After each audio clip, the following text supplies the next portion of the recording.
This show is actually coming out this week. It's going to come out today on our Patreon, and it'll be out on Thursday for everybody else. We've been doing so many shows. By so many, I mean 4. That were like, I think this is coming out the last week of October, and like so we just kind of threw away time with them and didn't try to like be like, is this before Halloween or is this what's going on? So yeah, this is actually this week's show, and we have Joe and we have Scott. We got everybody. Oh, good. It's a good time. Nice. Welcome everyone to Outside the Cinema, your weekly source for cult movie discussion. Dude, I have so much more energy than I had yesterday when we were recording. Yeah, it's weird. I kind of feel that way too. I'm like jacked up. Oh wait, man. you know why? We don't have to Why? do this for a little while now. We can watch whatever we want. No, it's not even that. I think I just got up. Like I think I knew. Well, so the dog has been sleeping on the couch with me. Okay. Because I've been sleeping on the couch since my last surgery because of Stanley stoma. Yeah. Because we bought a really expensive Sleep Number bed back in. When did we buy it? We probably bought it like March maybe. Okay. And because my back is fucking garbage. Right. And I was waking up every morning and my back was like a fucking stack of dimes that was tipping over. So I told Mel, I go, listen, hey, can we spend the money and get a Sleep Number bed? Because Mel, and it's like, we're like the fucking commercial. My sleep number's 75. My sleep number's 1. Exactly. Yeah. Like, could not be more like different. Like I like number 99. I like -2. Yep. So Mel likes a much firmer mattress to sleep on, whereas I with my back, I need a little bit more give. Right. And we'd had the same mattress since we moved into here. So 9 years, 10 years, which is not a long time for a mattress. We actually gave it to Travis. And so Travis is 13 and sleeps in a fucking queen size bed. Yeah, but I'll bet he doesn't even make a dent in the mattress. No, but he definitely does this. I go in there in the morning to wake him up because even though he sets his alarm, he doesn't wake up for school. And I go in there and he's friggin' starfishing with like 12 blankets wrapped around him and I have to find him. It's ridiculous. Sounds familiar. Anyway, so we bought this really expensive Sleep Number bed. And then I had a surgery that gave me a stoma. And they're like, hey, this pouch you have is where you're going to go to the bathroom. It might leak sometimes. Yeah. And I was like, you know what? I'm going to sleep on the couch Yep. until this is gone. Because if I spill on that bed, and I'm not getting like bedwetting sheets or anything like that. Yeah. Like, Yeah. my pride is still somewhat important to me. When the girls were young, we put them on every bed because you never know. You know, you could be changing one of them on your bed real quick, and then all of a sudden, shit. Yep. So, yeah, they're helpful, but yeah, I understand. My pride. Yeah.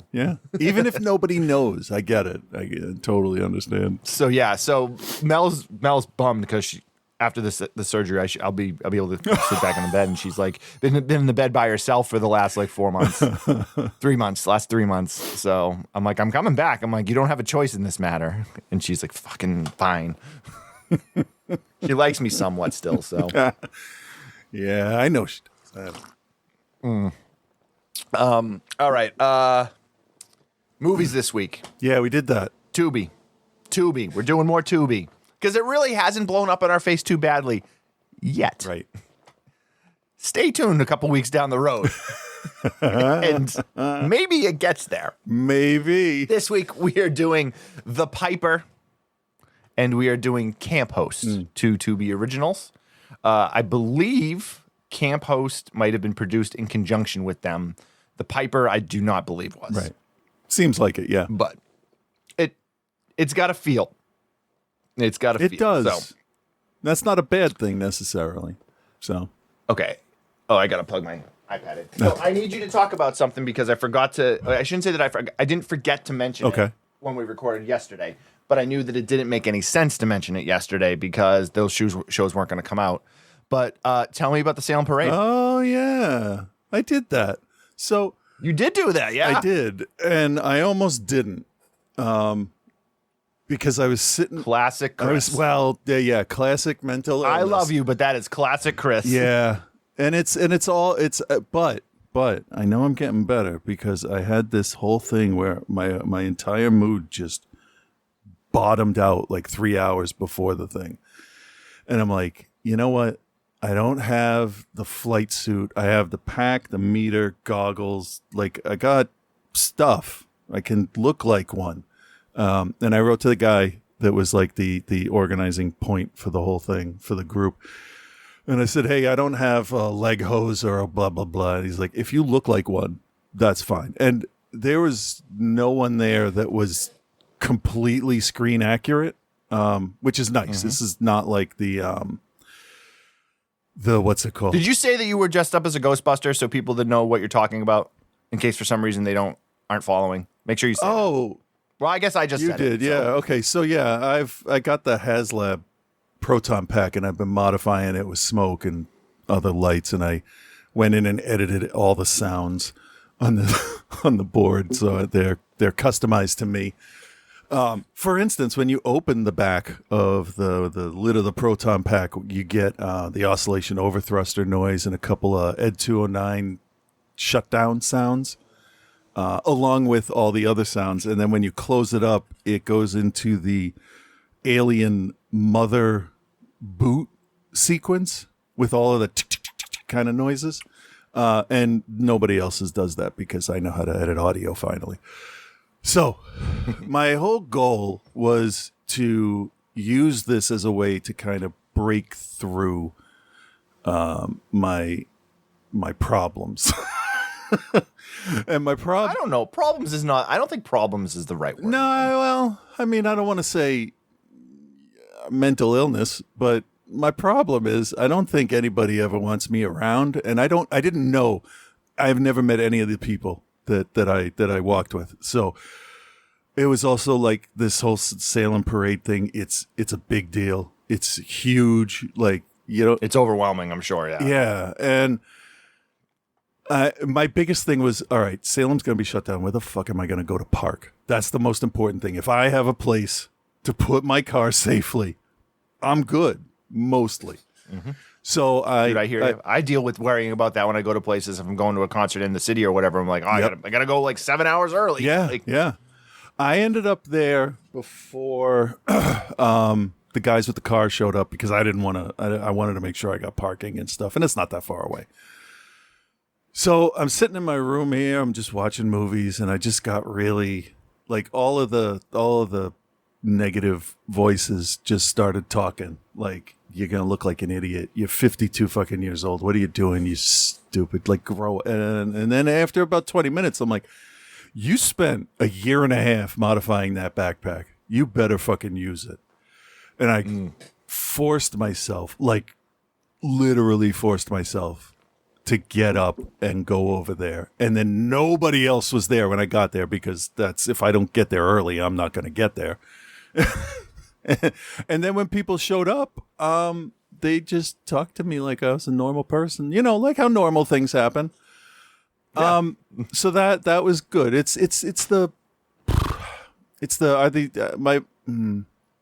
One of the problems that I encounter is, I don't know when people are deceptive when they're friendly to my face. Yep. And I just want everybody to be friendly with each other. That's not such. I mean, sounds very childish, but like, why would you say one thing? Well, why would you talk to me at all if you don't like me or somebody else or whatever? It's just, I don't get it. So anyway, it was like an hour and a half, 2 hours before the parade started because the guy I talked to said, he says, I normally get there at like 4:30, but I'll get there later today because I get out of work later. And I just walked around saying hi to people, just a quick hi, a little wave, you know, because people in masks kind of freak me out too because it's all what's the intention, you know, that messes with my head. Yep. But I knew in this that all of these people here were volunteering their time to make other people happy. So I was completely comfortable in that situation. So that was nice.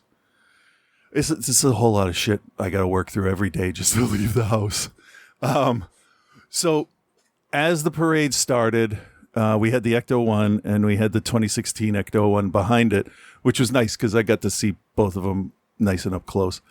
And the main thing was make sure nobody touches the car. That's why we're walking. The parade is the cars. That's why people go. And I'm like, fine. If they're not looking at me, I'm okay with that. Nobody tried to touch the car. There was no issue. So I just got to walk in the parade next to the Ecto 1 the whole time. There's one downside, though. And it is? They played one song. Ghostbusters? Yeah.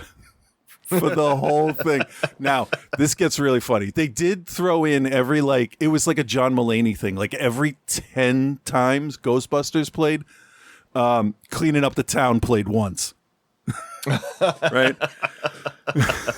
So No Bobby Brown? No. They didn't throw in. No. How are you not going to throw in the Bobby Brown track? I don't know. Maybe because it's kind of a short parade route. So I don't know. But if they were able to play Ghostbusters 10 times. Yeah, I think they just burned it to a CD a whole bunch. Probably with one of the other songs on there and it just loops. But, what was I saying? So that was that. Oh, so Ellen and the kids showed up. They were at the end of the parade. So I have to obviously, after the parade, walk back to the car. I don't care. Whatever. It's like a mile if you go straight, not the parade route, right? Mm.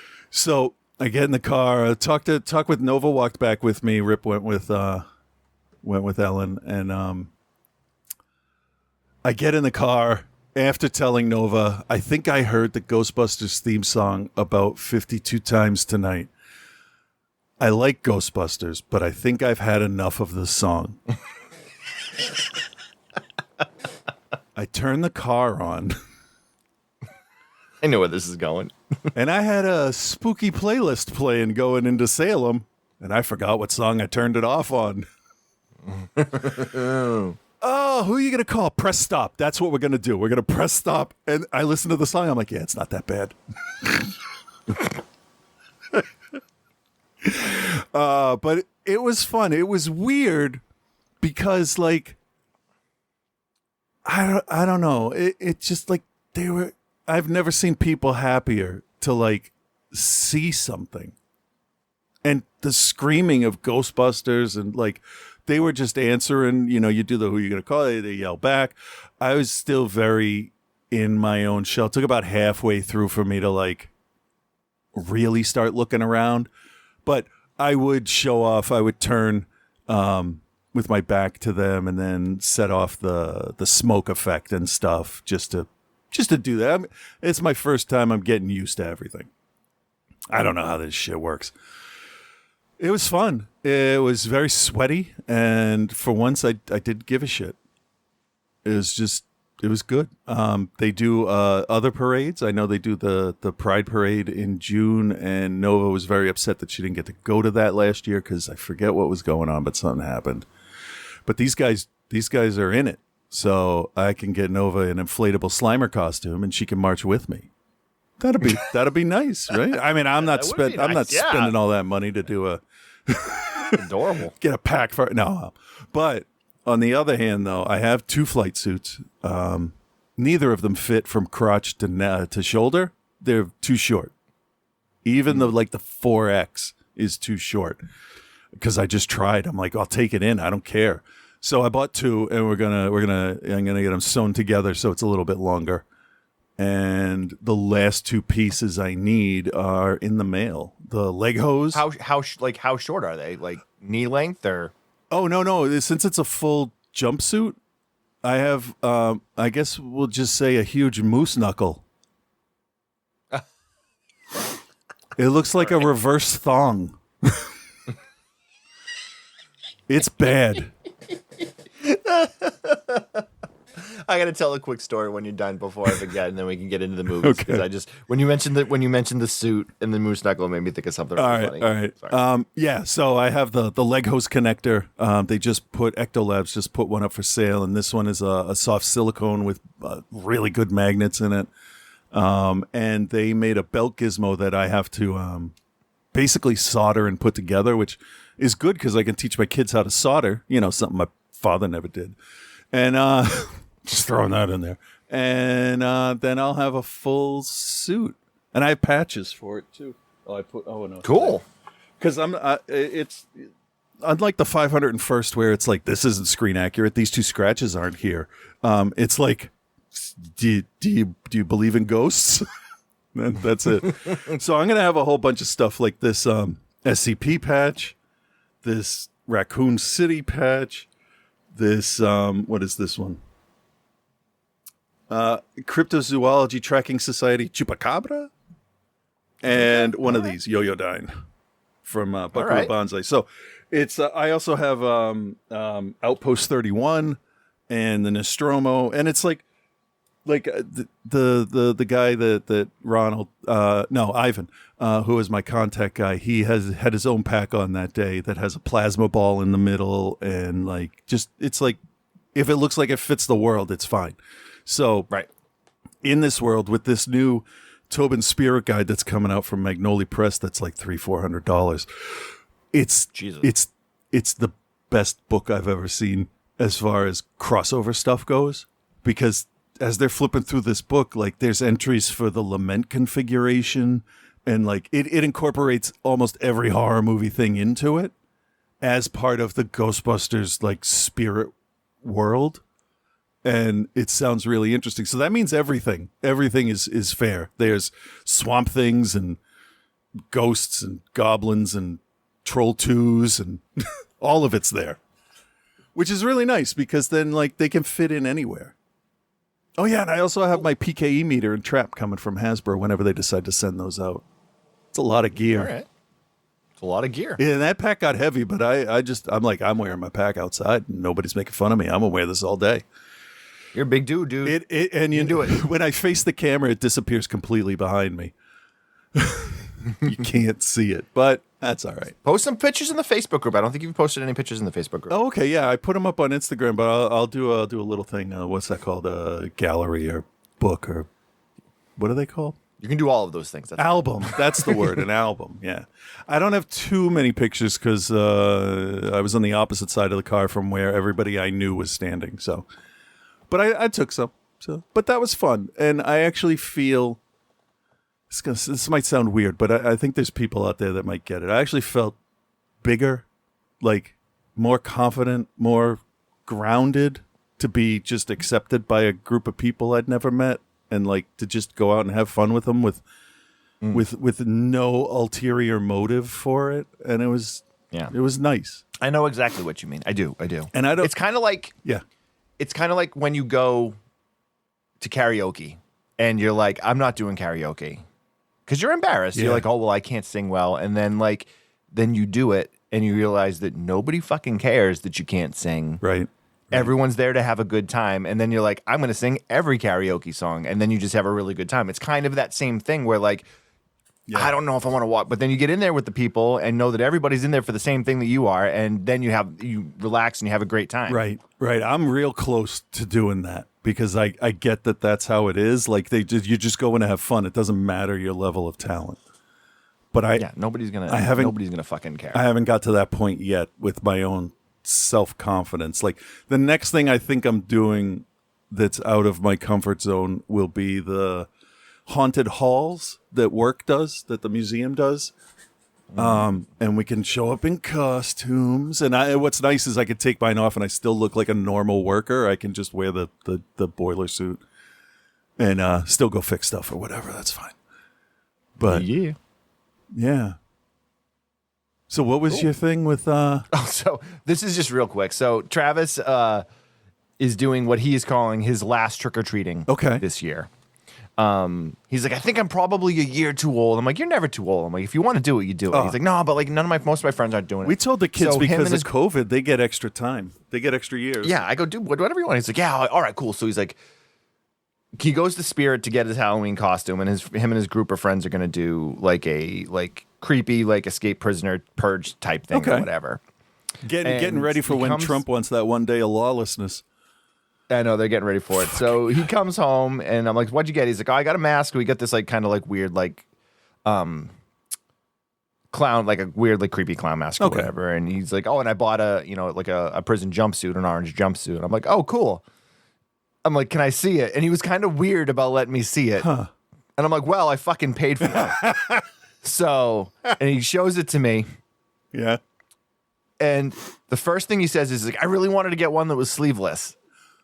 And I look, and fucking sexy prisoner, 69, inmate number 6969. Oh, the innocence is strong. I like it. Oh, but he knew though. Oh, The no. thing is, he knew that it was wrong, That's which is why why he didn't want me to show see you. it. Okay. And he's like, it was the only one they had that didn't have sleeves. And I'm like, dude, you can't wear this. And he's like, why not? He's like, why not? I'm like, because it's a sexy prisoner costume and you're 13. Yeah.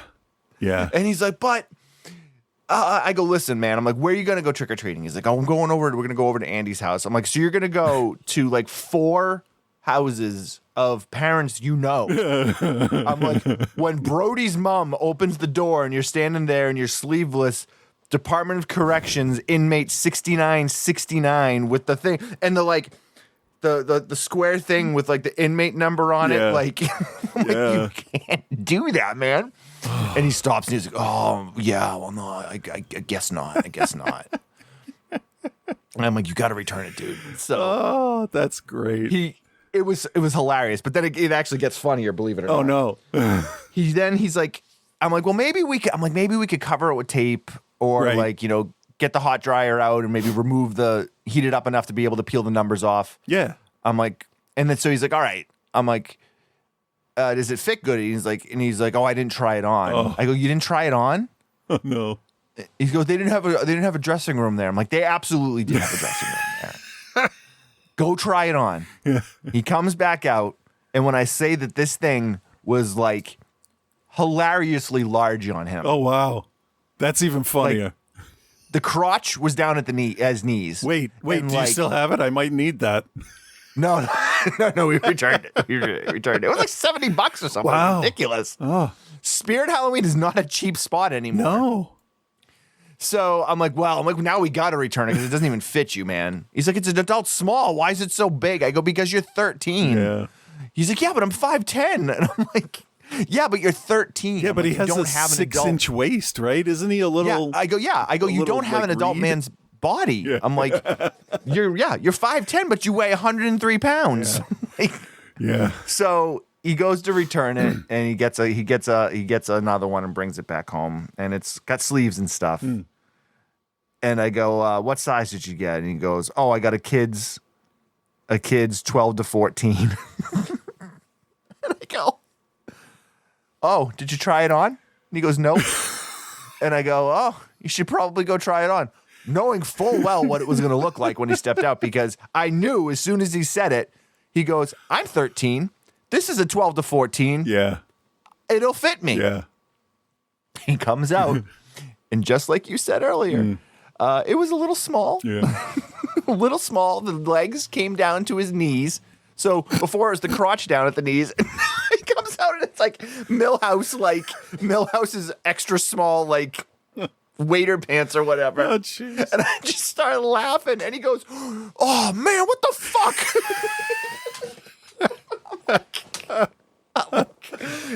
I'm like, dude, you got to return that one too. Oh, man. So Mel went with them, and they found good. a teen/young adult size. Oh, that sounds good, yeah. Yeah, so we cut the sleeves off it, and he had me smear like fake blood all over it, and he actually returned the mask too, and bought makeup. And I'm like, dude, you just do like fucking the black around the eyes and like smudge some white and like, you know, like little blood. You'll be good to go, dude. Yeah, you'll be a lot cooler too.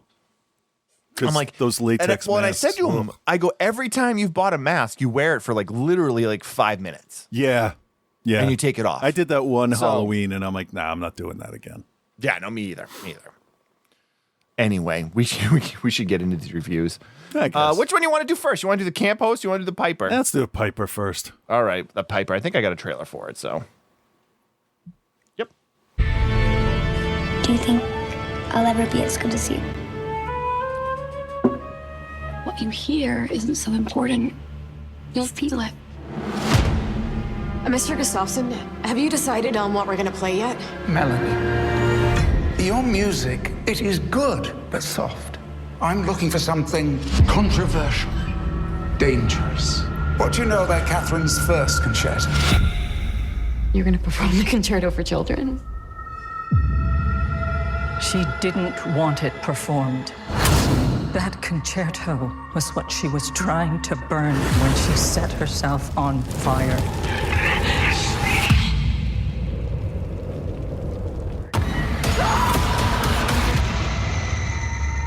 Trying to burn it? This is all that was left, but I can hear it in my head. I think I can finish it.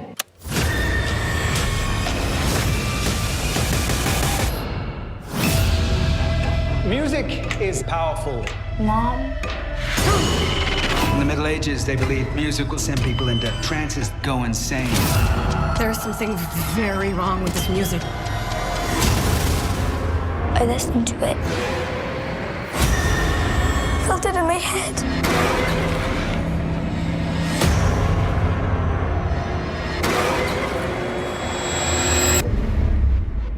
I think this thing has been using me to finish the score. What happens if you finish? If you hear it, he has you captured.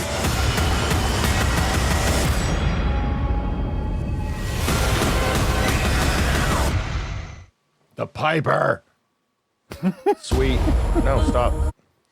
The Piper. When a composer is tasked with I don't know why I said it like the guy from the B-52s. When a composer is tasked with finishing her light Mentor's concerto, she discovers that playing the music summons deadly consequences, leading her to uncover the disturbing origins of the melody and the evil that has awakened. 2023's The Piper, written and directed by Erlinger Thordenson.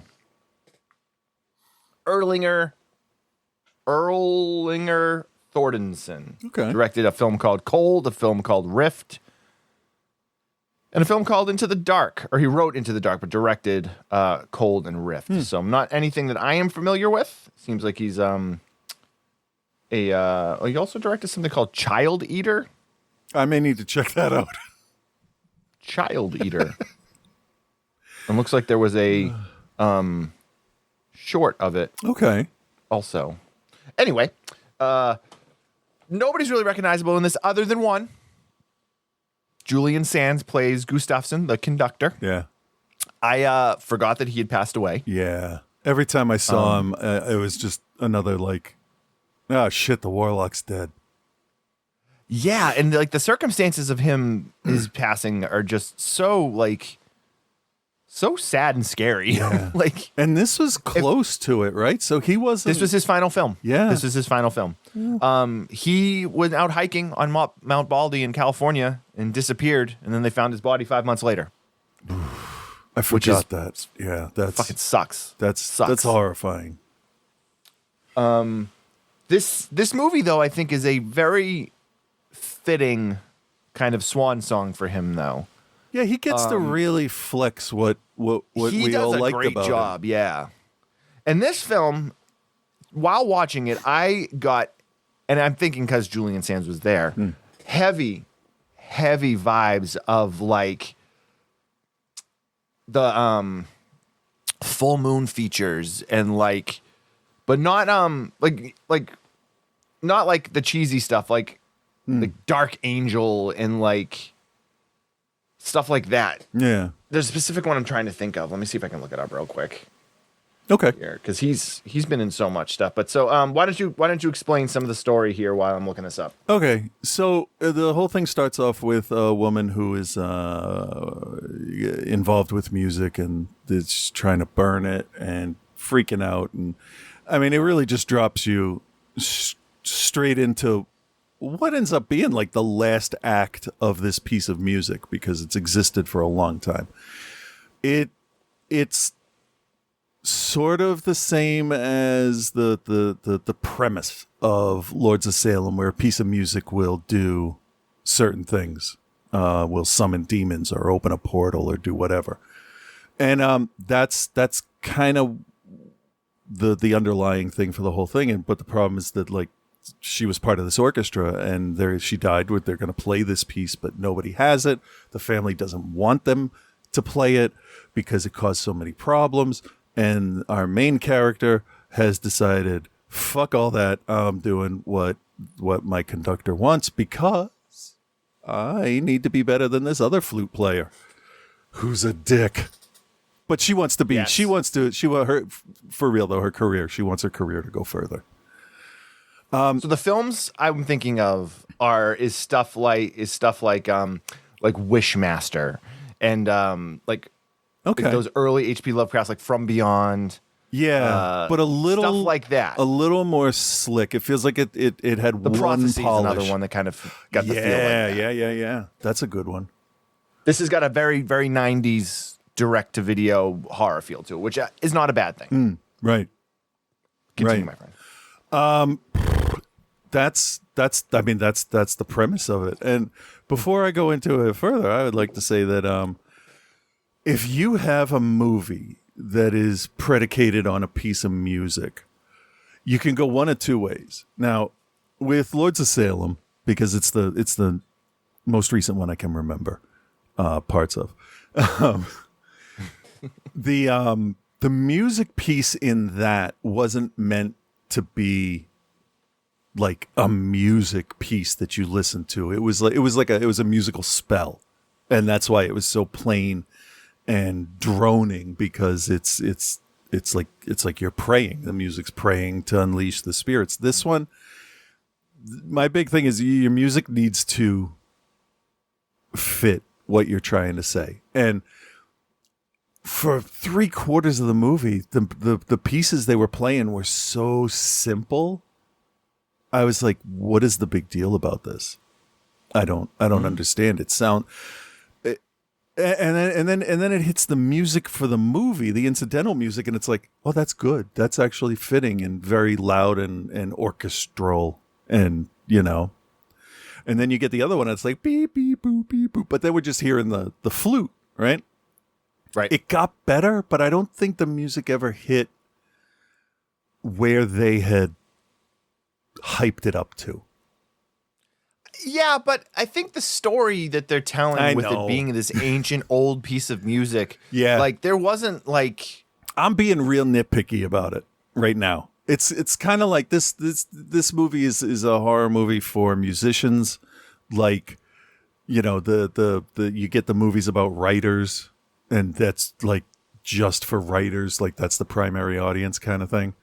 Because there is a lot of stuff going on here that like could contrast with what's I'm gonna remember the name. It's not Drumline, but it's about drummers. I would hope it's not Drumline. It's Whiplash, right? That's very informed by music schools and stuff, and it doesn't seem very off target. And for an orchestra, like just from the little bit where I played with a conductor and stuff, he's a little extreme. Julian Sand's character is a little over the top, like a Bugs Bunny conductor. But in the private moments, he's actually an intelligent, calm person who will just tell you the truth. Like, no, you're not good enough. This guy's got the part. But then she convinces him. He's like, "Oh, you got a chance. Don't fuck up or you're gone." And it's like, okay, I kind of understand that. I don't like people like that, but I get it. And then it's the main character's quest to first find the music and then finish the third movement. And then we take the mental trip of her losing her mind, being possessed, whatever you want to call it. And it built pretty well. It took us over a half hour to get there. Yeah, I was kind of bored with the beginning of it because it was like, this isn't really exciting. This doesn't feel like it's for me. Like my kids would probably. I was bored with the beginning of it until it started cooking later on, and I'm like, okay, I understand why they were doing what they were doing. Yeah, you have to stick it out, because I was almost like, maybe I should just watch this with my kids and see how they interpret, how the band on stage is doing and all that. But no, I just wanted it was fine. So yeah, no problem. Yeah, I enjoyed how they were built, how they kind of built the world and like made you question some things. And at the end of the day, what it is it's a modern retelling of the Pied Piper story. Yes. Yeah, I hadn't got there yet, but yeah. Yeah. So I figured I'd jump in and that's good because I might have forgot that actually. Yeah, it's a modern retelling of the Pied Piper story. Only the Pied Piper is like an evil fucking demon. Which, if you read the original Pied Piper story, which they kind of talk about in this, like, yeah, he comes and steals all the fucking children. Yeah. So like, this dude is coming to steal all the fucking children. Yeah. How is that a story that like we were told when we were little? Like, how's that? Be good, or he's going to steal you. Well, that was basically, that's what it was, is like, if you don't follow through with what you say you're going to follow through, you could lose everything. Yeah. It's a morality tale is all it is. And yeah. It's a pretty good one, and if you think about it. Yeah, I was just thinking of the part where it's like told to scare children into behaving. And then later on you learn the actual lesson of it. Yeah. So, the idea that the music, once you hear it, he has you, is a really kind of interesting thing. And we've seen that done before in other movies. You mentioned Lords of Salem. Yeah. And in I always think that Lords of Salem, like, that music should just be the beginning of Aerosmith as Janie's Got a Gun. Because it would be fucking hilarious. Like, they're like, all right, let's play this song. And then you just hear, honey, what have you done? Oh, man, there's a whole YouTube channel of just making different songs be that song. I can imagine that. Like, that's something I could do. Because it's just like 5 seconds of the intro over and over and over again of different things. Yep. Aerosmith is terrible. Anyway, so the Piper has you, and it's like, he takes the neighbor kid in a pretty well done, terrifying scene in the basement of the apartment building, where like he rolls the ball and the ball rolls back, and there's this really cool effect on the Piper with his eyes. His eyes look like fire. And like cinders inside of his body. Yeah, right? It's got a really cool look. And then there's also this great thing where Charlotte Hope, who plays Melanie, who's the main actress and the main character in it. Yeah. Her daughter is suffering from hearing loss. She's not deaf, but she's suffering from a pretty significant hearing loss, where if she's not wearing her hearing aids, she's pretty much not hearing much of anything at all. Yeah. So that's a really cool thing, and she's teaching her how to feel the music as opposed to hear the music. Right. And it becomes, a much more important part of the story later on. But it's a really kind of nice way to connect those two characters, and then when you have how your conclusion comes together, to kind of bring that stuff back in. I thought it was pretty well done. I was actually more impressed with this than I thought I was going to be, because it did have that very specific 90s feel to it, but it didn't feel like it was trying to feel like that. You know what I mean? Yeah. Yeah. Which makes it infinitely more enjoyable, because you're not picking apart the shit of them basically being like, here's what we're doing to make it feel like this. You just kind of get into it. Right. Yeah. I was really worried this was going to tank itself and be cheesy after a certain point, but it just kept, it seemed like it kept getting a better handle on itself as it went on.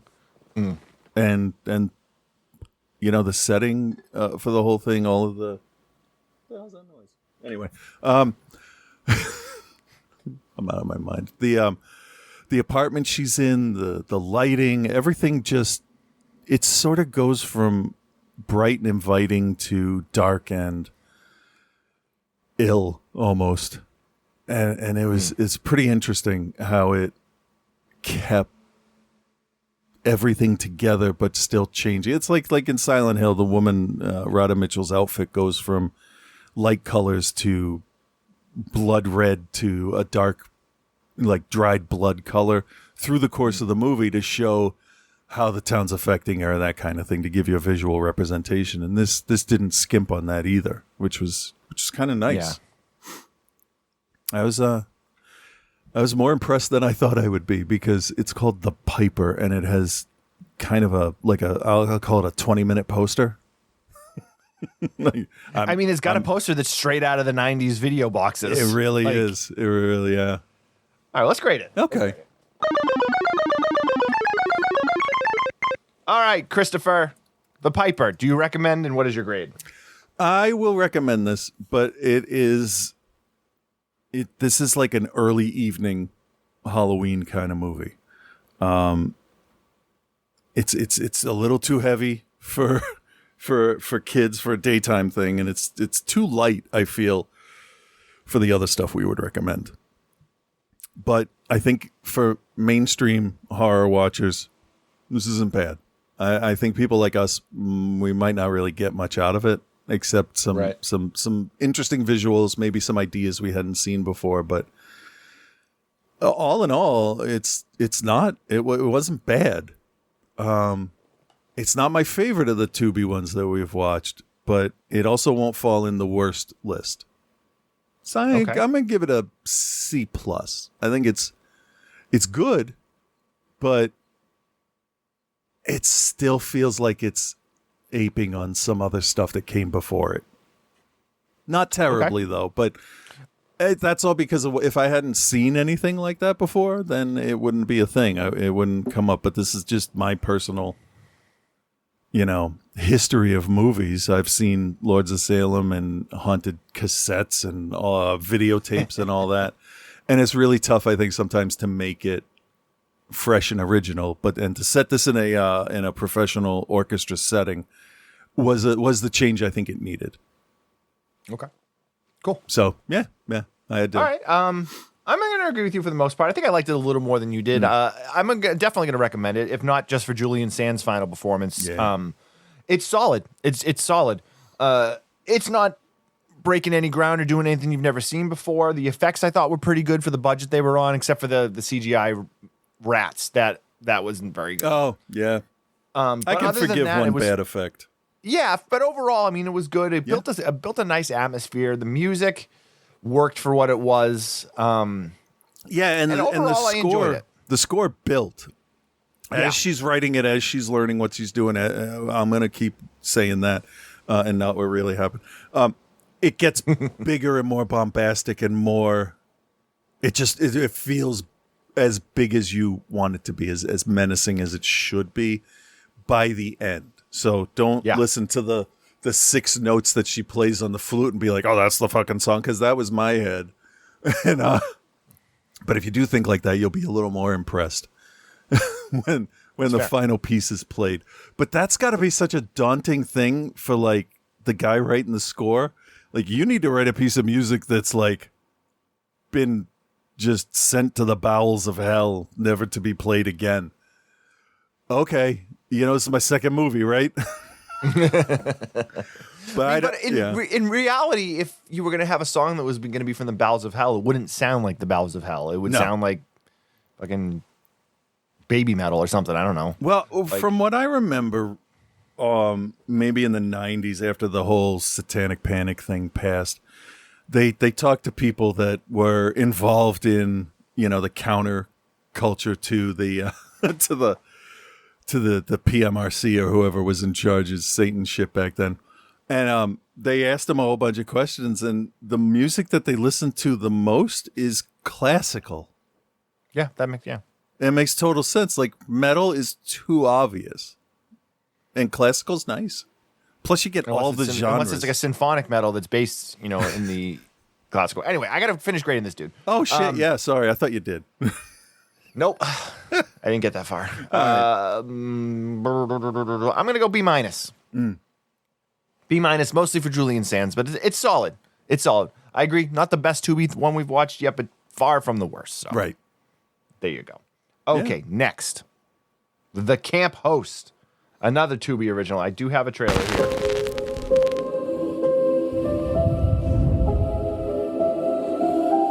It's places like this that make me think God might actually exist. It's amazing.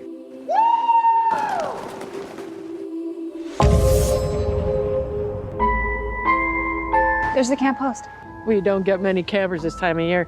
Hop on out here, and I'll give you the law of the land. Everything you bring into this campsite, you take out. Leave no trace. My great-grandma was Blackfoot. I can hear their voices. She makes me uncomfortable, Ed. It's just one night, and you can survive one night, can't you?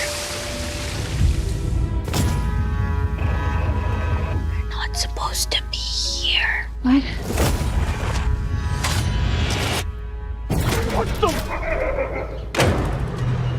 Good evening, campers. Quiet time has come into effect. You're off your rocker, lady. My camp, my rules. She's insane. This is where it gets weird. What's that sound? What? What's that?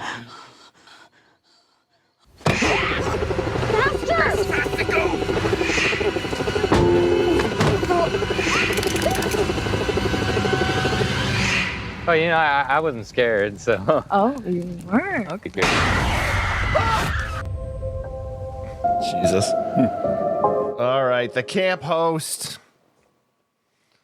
All right, goddamn. So while you're thinking, right, the pack in and pack out. Take what you bring. Don't take anything more. Don't take anything less. Right. Reminded me of something from a book I read years and years and years ago. So, The Hitchhiker's Guide to the Galaxy tells us of the planet Beth Seleman. Beth Seleman opened its doors to tourism and sees an annual tourist rate of 10 billion people a year. And this has eroded their planet. So now, I will read this now. I was doing the rest from memory. Thus, today, the net balance between the amount you eat and the amount you excrete while on the planet is surgically removed from your body weight when you leave. So every time you go to the lavatory there, it is vitally important to get a receipt. Because that's what the woman reminded me of. Take all your stuff and don't leave anything. And that was the first thing I thought of was that. Okay. Because my brain doesn't work right. So Camp Host is 2024. It's written and directed by Henry Darrow McComas, who I have a bone to pick with. Oh. He was the writer and producer on Wolfman's Got Nards. Wolfman's Got Nards kept Survival of the Film Freaks out of a number of film festivals back in 2018 and 2019 because most festivals didn't want to carry two documentaries. And since they got bigger names in their film than we did. Yeah, it's understandable, but not fair. And where's Wolfman's Got Nards now? Same place as Survival of the Film Freaks, dumped onto streaming services. Now you're equal. With that said, that he's worked as a writer on a few things, but he hasn't really done a whole lot of directing. So this is one of his few directing things, starring Rachel Caldwell, Dylan Casey, Brooke Johnson, and John Trench. This is a very simple slasher movie of, you have this young couple. They got a dog with them. They got a travel van. They're going around places. They're trying to find this campground they've been told about how beautiful it is. They get there. They meet the camp host, which is Brooke Johnson's character. We know immediately there's something really weird and something wrong with her, but she does that whole spiel you heard in there, and she talks about, doing things. They meet a couple of the people around the camp. People don't follow the rules. People start getting killed. Yeah. They don't hide anything at any point of an unseen killer or something else going on or try to make you think that it's not her. Yep. We see her murder the old guy in the tent next to them. Immediately we see her try to, again, another plastic bag suffocation scene where the guy doesn't try to take the bag off his head. Okay, to be fair, he was drunk. So, and she used duct tape. And we know what happened to him, and he did actually finally rip a hole in that bag. 25 minutes later, after he was buried in a porta potty. But he's still alive. That was the most disgusting thing that I've seen in a while since the episode of Always Sunny where Frank ate a poop because he told Charlie it was a meatball. That is literally the most disgusting scene in anything I've seen when the gang goes to Ireland and the soup thing. I can't watch it. Literally, I have to skip forward. I can't do it. So you've got Sadie and Ed, who are our couple. We got some tension between the two of them. Ed's always on his phone. He's working too much. Sadie's trying to become one with nature again. And it's hinted that she has got some Native American heritage in her background because when they meet the camp host, she's like, "Where are you from, Thunderbird?" And she gets all wigged out by it. Well, she actually is Native American, isn't she? Yeah, because she looks like it. She looks like the woman on Resident Alien, the main character there, whose name I cannot remember. But yeah, so that's nice that they did. Yeah, it was her. Huh? She was on Resident Alien, dude. That's her? Rachel Caldwell. Yeah, she played Lieutenant Hill. What the fuck? How does she look? Okay, god damn it. Now I feel like an idiot. I didn't even look. Why did I just type in IMDb and nothing else? Jesus Christ.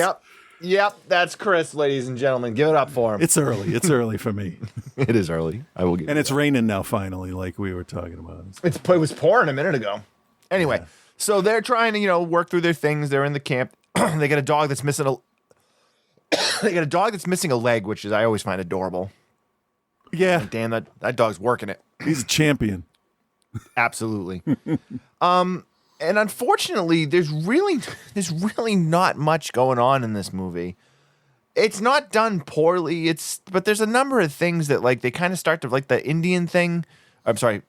My apologies. The Native American thing is brought up, and never really much done with it. And then there's a scene where the two of them are able to escape the campground, and she's chasing them up the road. Yeah. And they're talking about how she's gaining on them. So it's then touched at that there's something supernatural going on. Right. And then they never talk about it again, which I found really weird as he's driving and she's like, she's gaining on us. And she's shown running and she's running like crazy fast. Yeah. And then there was never like, how the hell did she run so fast? Oh, Or no, like, there's a hint. Okay, so the main character in this isn't the one I was thinking of in Resident Alien. I was thinking of Sarah Tomko, who plays the main character along with Alan Tudyk, Asta 12 Trees, not the cop. So at least I wasn't totally stupid right there. No, but that's fair. when our girl there goes in to the camper, you get more of a hint that there's supernatural shit going on. And it's kind of real slow to build to it. And you're right, it doesn't give you any definite answers about any of it, but I think they want to do another one. Well, yeah, that's very obvious. Yeah. I was surprised with the move toward the supernatural. It didn't need it, but it didn't hurt it. It felt like if it was like, okay, I guess I see how she's getting away with this. I just wish it was explained a little bit. I just needed a little bit of an explanation. I didn't need it completely spelled out for me, but they talk about how she used to work at she was a camp host at another camp and some people died.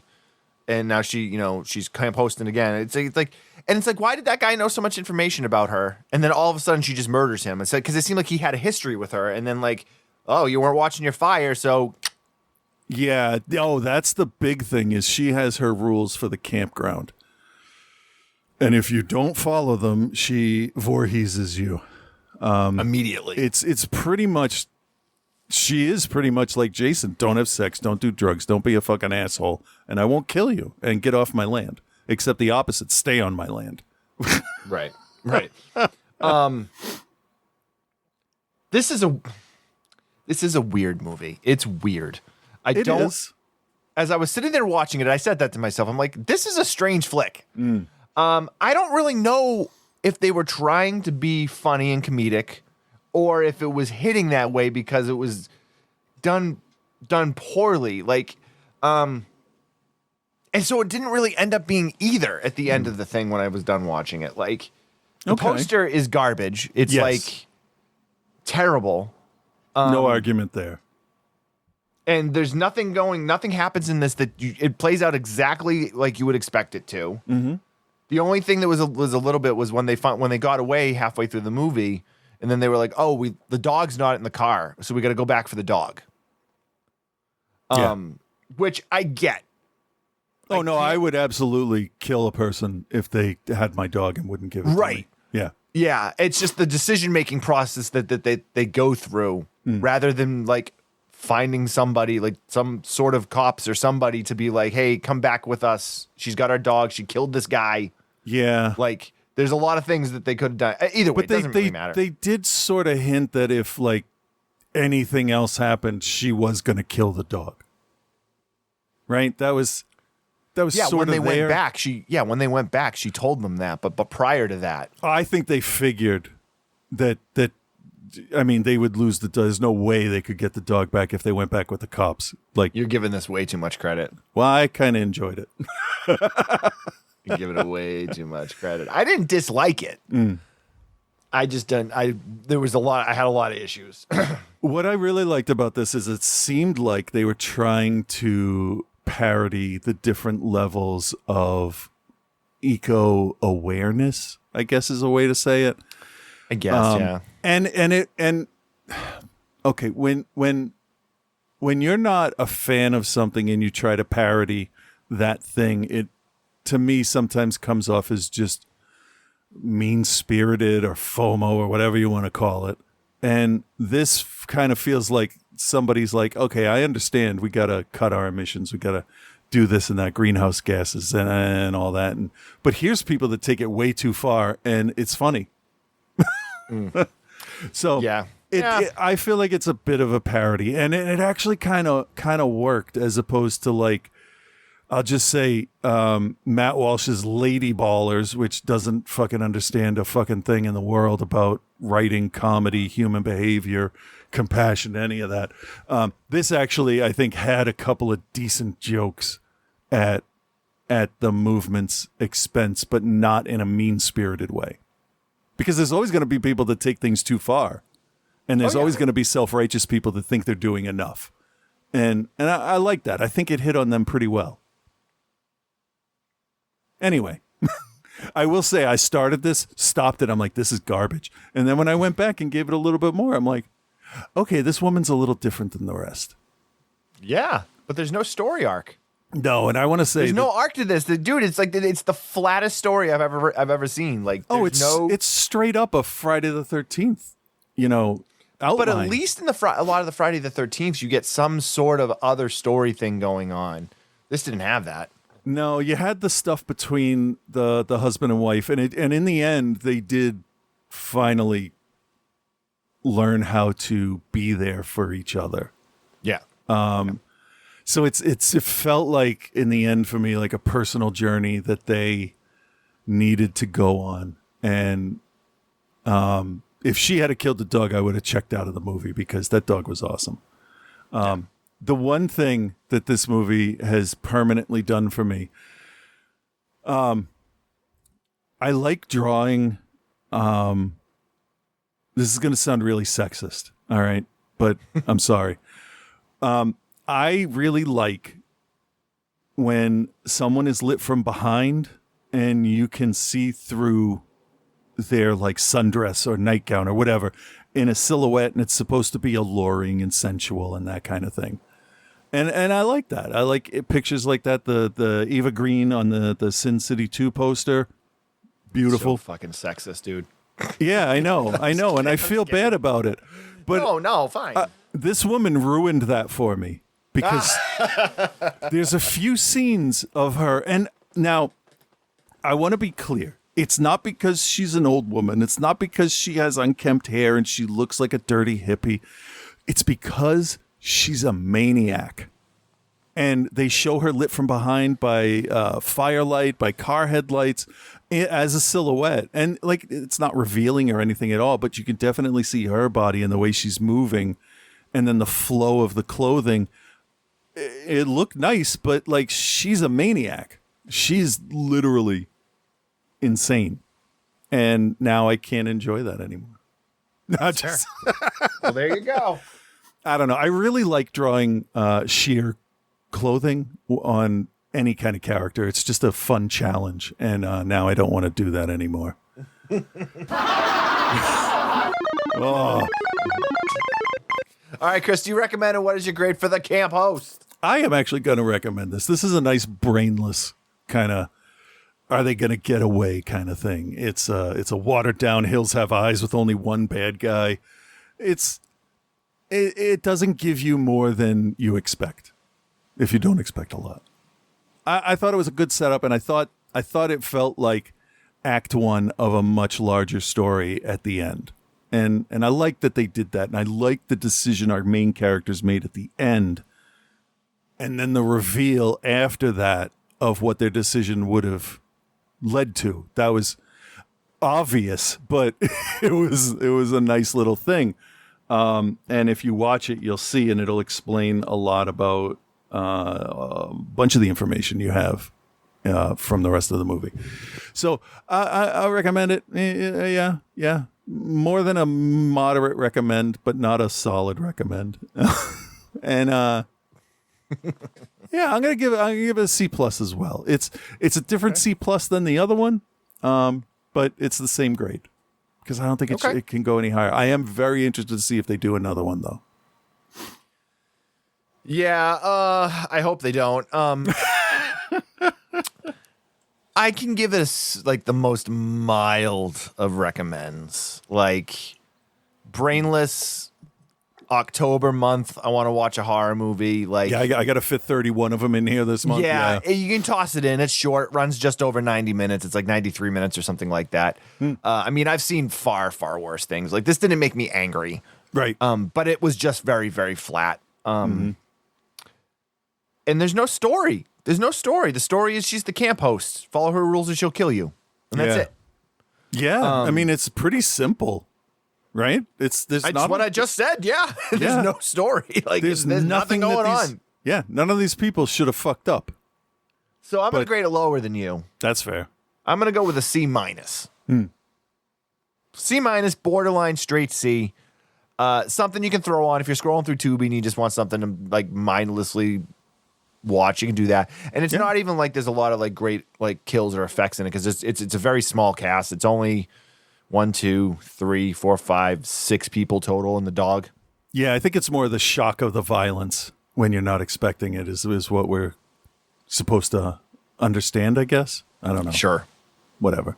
So, what I don't understand is how they made a Psycho 3. Well, I do. Somebody said, "Hey, I got money. Let's make more of it." Well, hello, Bill. Hello, Chris. And hello, OTC Nation. Your boy Joe here, and this week Bill kept me in this dusty-ass old house in dusty-ass old Central California. So he made me watch Psycho 3. This is the only Psycho film I know I've never seen. Obviously, I had seen the OG, when I first showed an interest in horror, and my dad, being maybe a little bit cooler about it than he should have, gave me a list of the classics to go and rent from Alger Heights Video. I am pretty sure at some point I watched the second one, like edited for TV, one Halloween during a marathon. But last week made it a fresh watch because I remembered fuck all about that movie. The fourth one, I remember loving the format of Norman calling into a radio psychiatrist being the wraparound for flashbacks of his childhood. I dig it. And then the Gus Van Sant remake, as I said last week, I had on in the background one day as I was doing more entertaining stuff like doing dishes and cleaning Quark's litter box. Forgive me if I'm not on point for this review. I went to the ER yesterday because on Friday I worked, hustled my ass 3 hours to Detroit, worked a wrestling show, then drove 3 hours back home, and neglected to eat or drink even a quarter of what I should have. Ooh. So, between dehydration, hypoglycemia, and vasovagal syncope, a.k.a. going night-night when you do not intend to go night-night, I met the fine folks at Sheridan Community Hospital in Sheridan, Michigan, just south of me, who, after reminding me how cold a bag of IV fluids will make you, told me that I did a goofy bad job at adulting and take fucking care of yourself. You tell him, Quark. Everybody, tell him. All of his teeth pulled recently, and he's a sad kitty. So after my stark reminder that the human form in its late 40s is about as reliable as a used PT Cruiser with over 100,000 miles on it, I'm sitting down to watch this. Hopefully it doesn't suck. Okay. They just did something that disgusted me to a level I haven't experienced since I watched movies like Men Behind the Sun or August Underground's Mortem. I legit gagged. After we set up some of the other main characters, there's a suicidal nun who accidentally sent a fellow sister to the loving embrace of nothing because don't be ridiculous. And Jeff Fahey acting, I don't know, kind of like how you'd expect Jeff Fahey might be in real life. They meet up on the road in the California desert, and, we finally meet back up with Norman. Here's the part that made me gag. He poisons a few birds because, as was established in both the prior films, he loves taxidermy like only the mentally deranged could. He's at his kitchen table, stuffing a bird with sawdust, and he takes the same spoon right from the bird to a jar of peanut butter. He's spooning sawdust into this bird's like open cavity, and then he just goes right to the jar of peanut butter, and he spreads the peanut butter on a Ritz, and he houses that motherfucker. No act that Norman has committed or will ever commit in any of these movies will be more repulsive and just plain wrong than that.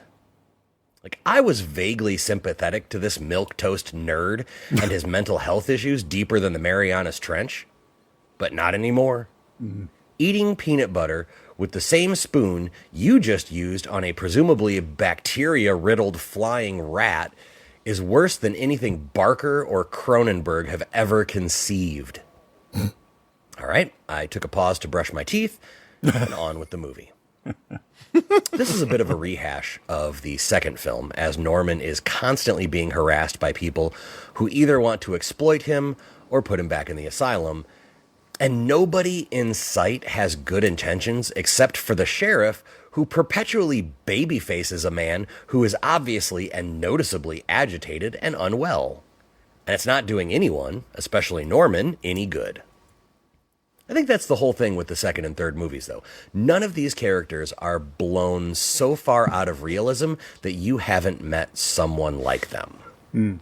That's actually kind of a nice touch. It makes it a little more real and a little more scary. But here we see how little difference there is between them and Norman, and subsequently us. One thing I'll give them here is the accuracy of a serial killer ramping things up and taking more and more risks leading up to their capture. Spoiler alert, Norman gets captured at the end of this. You don't need to listen to one of the 7,398 true crime podcasts, all covering the same stuff, to know that that's how the majority of serial killers in real life ended up. Started taking risks, started getting sloppy, and there you go. Yeah. Norman is thrown into the deep end with a woman who left the nunnery right before taking her vows because she was horny, falling in love with him, but not seeing him for what he is. She sees red flags about as well as I would see a white rabbit in a snowstorm without my glasses. I can see about 4 inches without my glasses. He hires Jeff Fahey to run his motel with no background check, even after he admits that he's a drifter who's out for himself, and before you know it, he's having weird sex that I can only imagine is the kind of stuff that J.D. Vance is into. Like, he has a girl strip and burn herself with a cigarette while he sits across the room with 2 table lamps, and he's like moving them back and forth like spotlights, and he's all panting and sweaty and naked, but like nothing actually really happens. I remember this now. Then there's the reporter who pushes every issue as if it's the Enron scandal, using everyone the way insert Trump joke here. And if Malignant Narcissist was a character name, it would be the reporter in Psycho 3. This, like Psycho 2, is definitely not a perfect film, but not the mediocre showing that it's kind of remembered as. But that's the thing for the thing, so here's the thing. The good. It's a little more visceral than the prior films. Like, Anthony Perkins proves yet again that he was the perfect choice to play this part, and the supporting cast here is better than in part 2. Anthony Perkins also directed this, and I think he did a pretty good job. The bad. Well, if I could go back about 5 minutes, that goddamn bird stuffing peanut butter cracker scene is going to stick with me like the cat scene from Men Behind the Sun. Oh. It was just awful. Psycho 3 is, it's just fine. It's okay. So I'll give it a whatever I gave the second one. Let's retcon and say they both get a C+. I don't remember what you even gave it. 4, No. Which has Henry Thomas, CCH Pounder, and Olivia Hussey in it. So there's no way it's worse than I remember it being. I'll be back with that next Careful week. with those words. And until then, be good, everyone.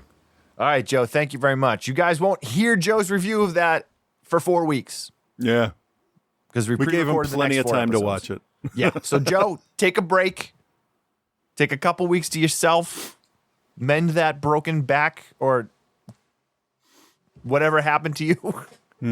Dehydration, mend that dehydration, broke back. Dehydration, same thing. We do love Joe, though. Enjoy enjoy the couple weeks you get off, brother. Okay. I won't have to hear Scott's voice for like 5 weeks. Yeah, but then he'll probably just send you voicemails. I don't have to listen to them, though. You don't, but you will. When I went to Las Vegas 3 years ago, like Mel doesn't really want to go to Vegas anymore, which is fine. And Travis isn't old enough to really go to Vegas to be able to enjoy the majority of the things. So I went on my own by myself. With hookers and blow. With hookers and blow and preachers who are really from the devil. And I had the best friggin' time. I had a great time, dude. Great time.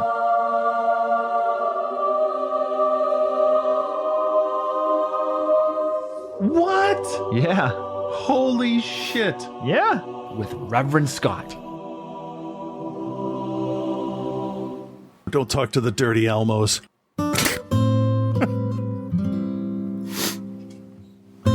Hey there, Bill and Chris. This is Reverend Scott. God, I don't know who they are. Fuck them. This guy be a piece of shit. Not sure what you said right there, but it sounded like a compliment. And in an effort to keep you on your toes, or at least keep you from falling asleep during the segment, I have something to review this week that I guess you could say is a totally different type of movie. And totally different is something this segment excels at. All right, speaking of excels, we excel in scoring and grading. I'll be the judge of that. Starting with 2024's Lowlifes. Here's a trailer. Nope, I have it muted. My apologies. And now I can't stop it. Damn it.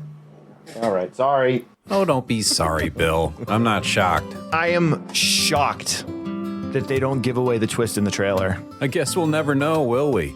Anyway, this is the story of a nice, innocent family camping in the woods, and they get visited by some evil, dirty hillbillies. These guys are creepy. There's something wrong. They shouldn't be here. I got the feeling that Chris really wondered what they were doing when he said, What are you doing? But Bill seemed to know what they wanted to do. Hey, how about we go into your camper and have sex with your daughter? I think we all learned a valuable lesson from this movie. Never talk to anyone ever. Yep. Yeah, that's why I don't ask questions when I'm around strangers. This is why I don't ride in a random camper with people I've never met before. That's why I drove to Alabama. Right. In your own car. I hate to spoil this movie, but eventually we find out the daughter's horrible secret. You're an addict and a lesbian?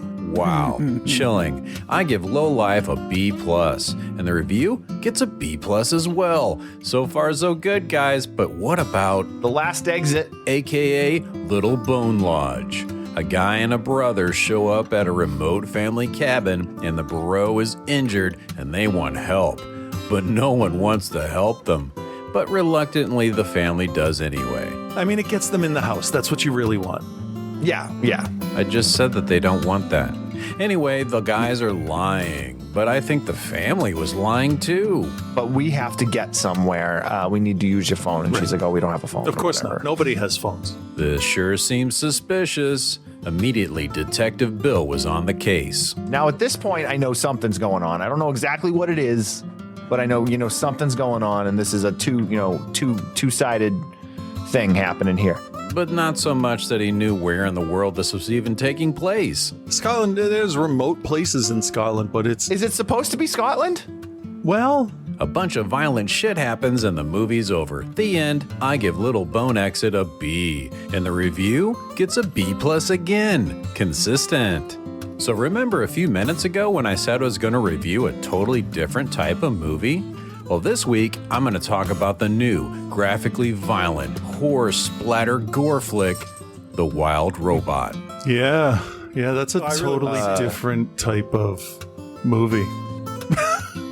As much as I wanted to see The Substance, Never Let Go, or that completely unadvertised Samara Weaving movie called Azrael, they didn't quite seem to be suitable for a 6-year-old. So they got put on the back burner, and we went to see The Wild Robot together. May even tell people about it, who knows? I'm getting to that, Chris.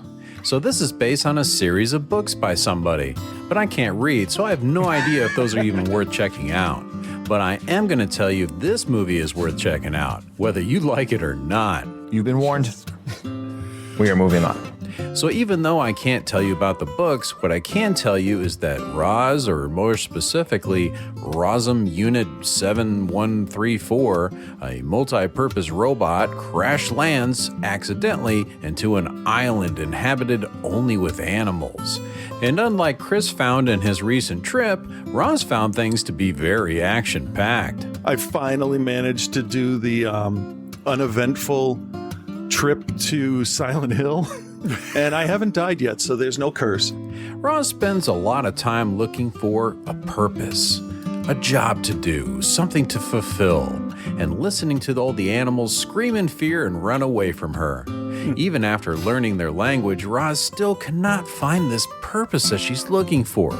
So while attempting to turn on her homing beacon to leave because she's giving up and she's a big loser, she has a chance encounter with a very large bear, voiced by Mark Hamill, although you probably wouldn't even have known it was him. Roz ends up in a nest on the side of a mountain with a single egg remaining. And she makes it her mission to hatch that egg and help this little goose chick named Brightbeak hatch, swim, and eventually fly, all before winter comes and the rest of the geese migrate without her. That's asking a lot. This proves to be no easy task, as you might imagine. Her, being a robot and all, with most of the other animals around her saying, "Why not? No, why not? No, you can't do it. You can't do that."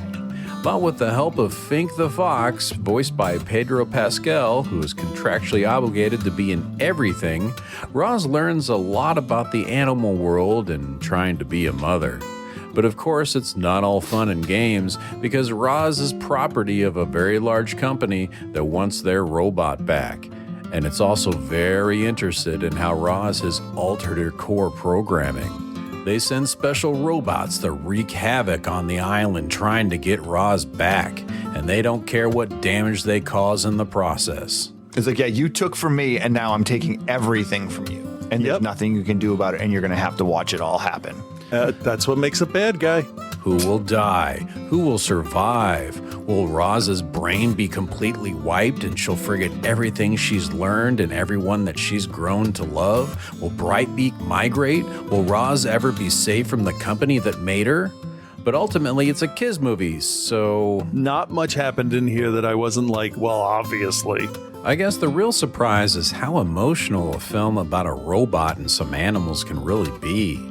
It takes a few turns that I didn't quite expect. I mean, it's different than Wall-E or The Iron Giant, but I would say it fits nicely if you were to watch them like a trilogy of animated robot movies that your whole family can enjoy. Does that make sense? It actually does.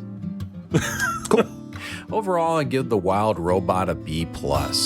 It's good for a wide range of ages, it has a great score, and I really like the animation style. It has this kind of almost interesting pastel look to it, and I really enjoyed it overall. Okay, that's plenty of segment for all of you this week. I hope you didn't mind that little change of pace from the normal slash-fest depression chamber movie that I usually watch. That's still, though, it wasn't bad. I'm really surprised how much, even later, I'm like, that wasn't bad. So until my next animated bawl your eyes out in the theater extravaganza, peace and love, guys.